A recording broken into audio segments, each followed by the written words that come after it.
Assalamualaikum warahmatullahi wabarakatuh. Halo guys, perkenalkan nama saya Amrianto Effendi, saya dari Universitas Mercubuana, jurusan Sistem Informasi.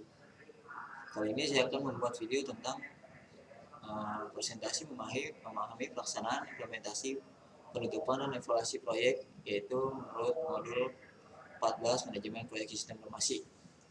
Berikut penjelasannya sebagai berikut.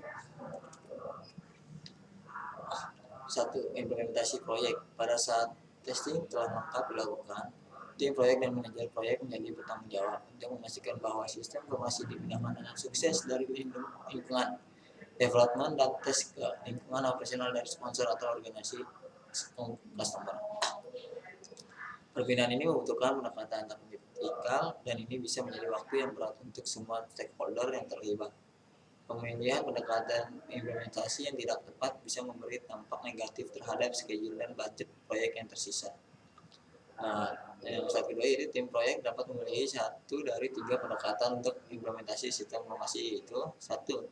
Direct cutover. Pendekatan direct cutover di mana sistem lama dimatikan dan sistem baru dihidupkan. Tanggal target atau go live disepakati dan sistem baru menggantikan yang lama. Pendekatan ini efektif ketika penyelesaian dengan cepat sistem baru adalah kritikal atau ketika sistem yang ada sangat buruk sehingga harus diganti secepat yang mungkin. Pendekatan ini bisa dilakukan juga ketika sistem tidak kritikal. Contoh, kegagalan sistem tidak memiliki dampak besar bagi organisasi atau direct cutover bisa cepat. 2. Paralel. Paralel itu pendekatan paralel memungkinkan sistem lama dan baru berjalan bersamaan untuk sementara waktu. Pada waktu tertentu, organisasi menggantikan keseluruhan dari sistem lama ke baru. Pendekatan ini tetap ketika masalah atau kegagalan sistem bisa memiliki dampak besar bagi organisasi. Ketiga yaitu faset. Pendekatan faset yaitu sistem terbentuk modul atau bagian dari organisasi secara bertahap. Contohnya, organisasi akan mengimplementasikan sistem informasi akunting dengan implementasi pertama komponen buku besar, akun payable, akun receivable, dan payroll. Selanjutnya ini adalah contoh-contoh gambar pendekatan. Contoh faset itu ada target datanya itu ada dari all system, no system, preset 2 atau preset 3.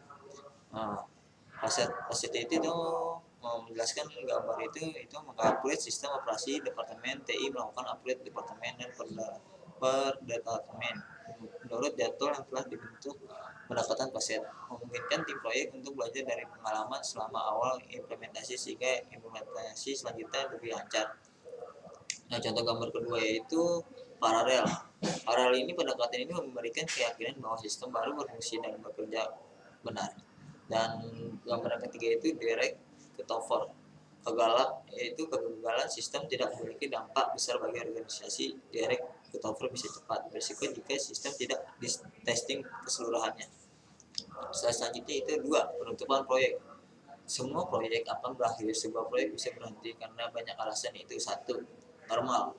Sebuah proyek berakhir normal adalah yang selesai sesuai rencana. Ruang lingkup proyek dicapai dengan biaya, kualitas, dan jadwal, walaupun mungkin terdapat modifikasi dan variasi selama perjalanan. Yang kedua yaitu prematur. Prematur itu tim proyek dipaksa untuk menyelesaikan proyek lebih awal walaupun sistem tidak memiliki semua fitur dan fungsionalitas.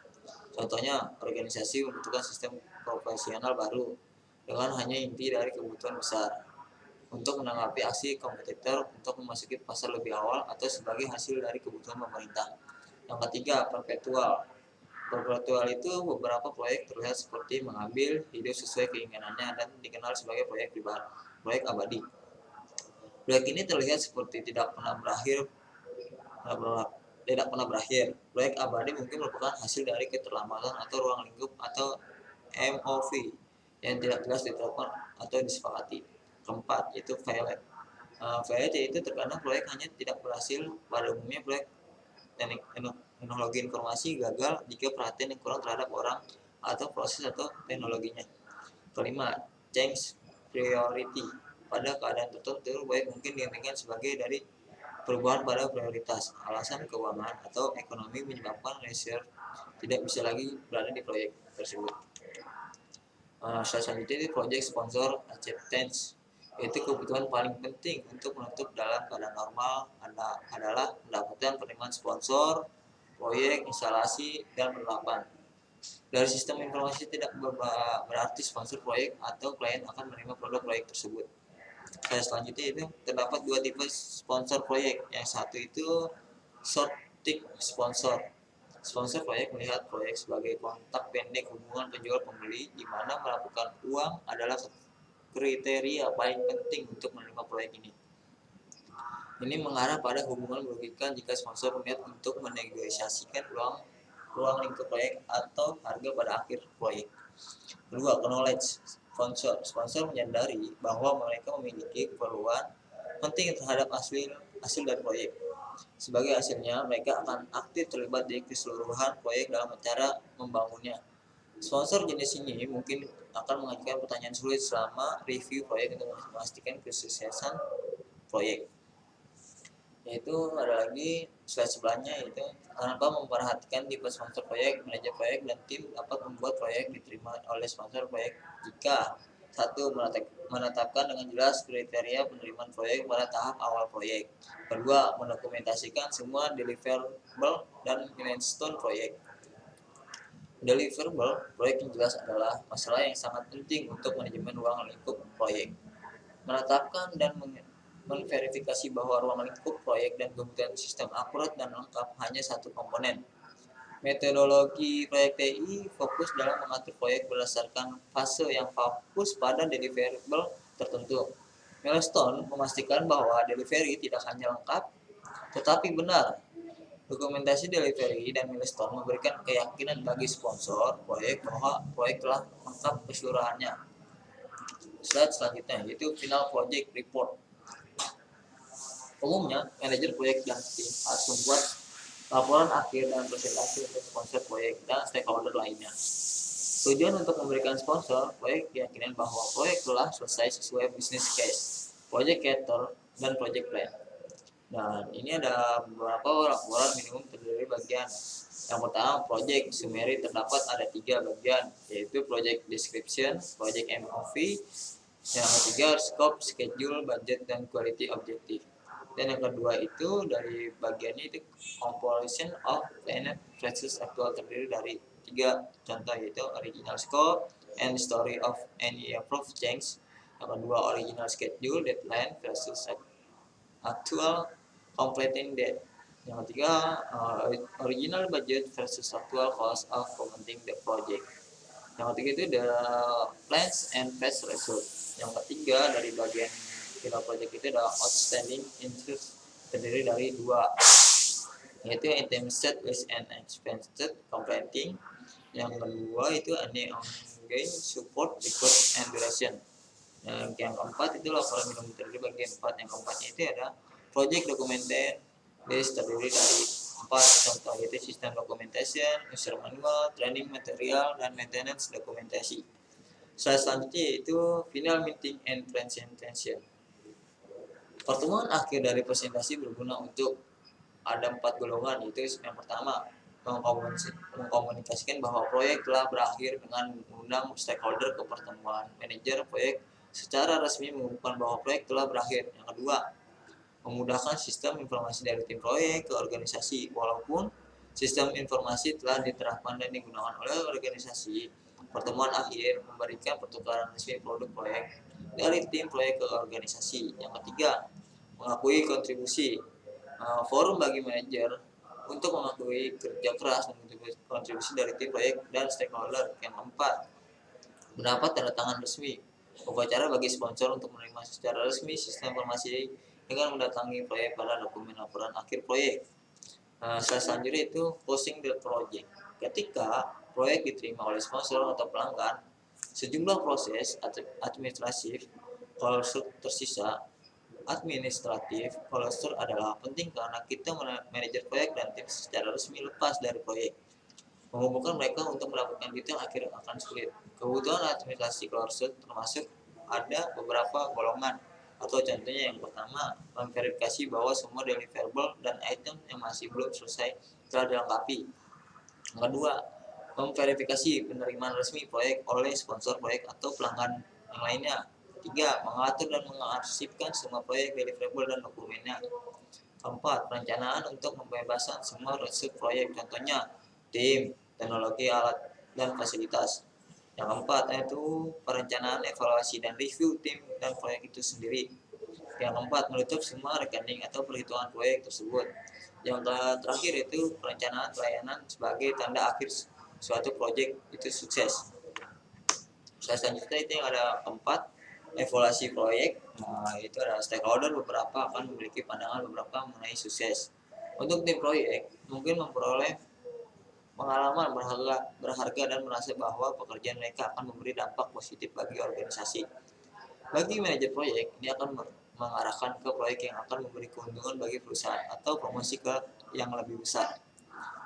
4. Tipe evaluasi proyek yang harus dilakukan, yaitu ada 4. Yang pertama, review kinerja individu, yaitu manajer proyek harus melakukan review kinerja individu dengan setiap anggota tim proyek. Review manajer proyek harus fokus pada hal berikut. Ada beberapa. Yang pertama adalah mulai dengan evaluasi kinerja individu, contohnya mengevaluasi kinerja seseorang merupakan pengalaman emosional, walaupun dengan tujuan baik.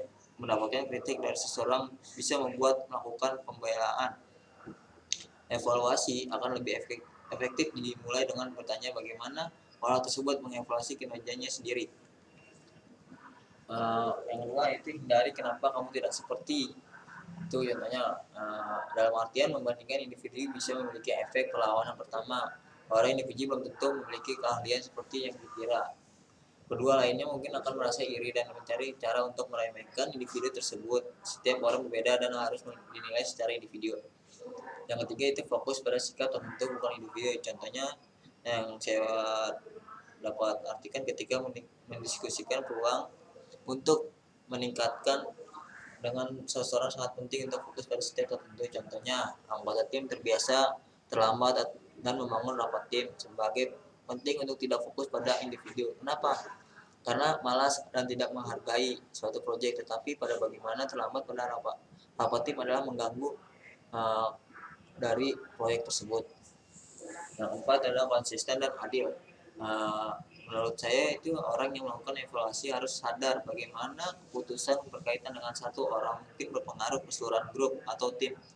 Juga harus waspada bahwa orang berbicara satu sama lain dan sering membanding-bandingkan kerjaan kinerja masing-masing.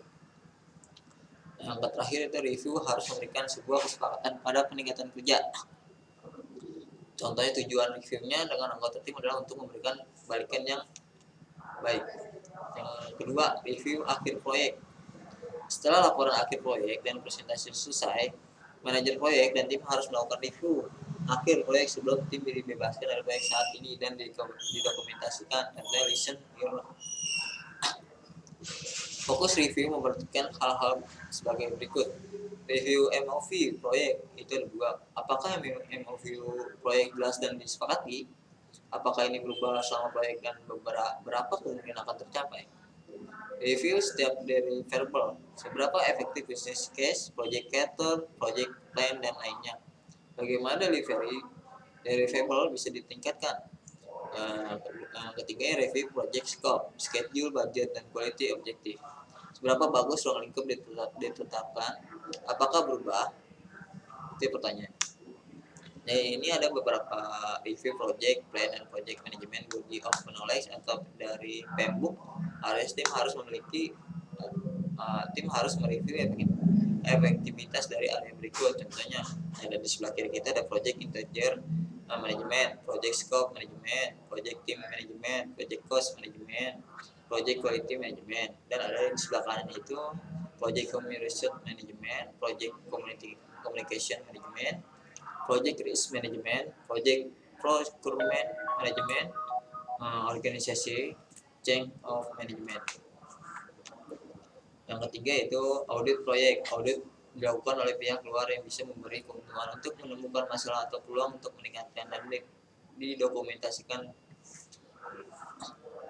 Auditor harus fokus pada seberapa bagus proyek diatur dan dijalankan. Ini bisa termasuk project plans dan project management body of knowledge atau PMBOK areas.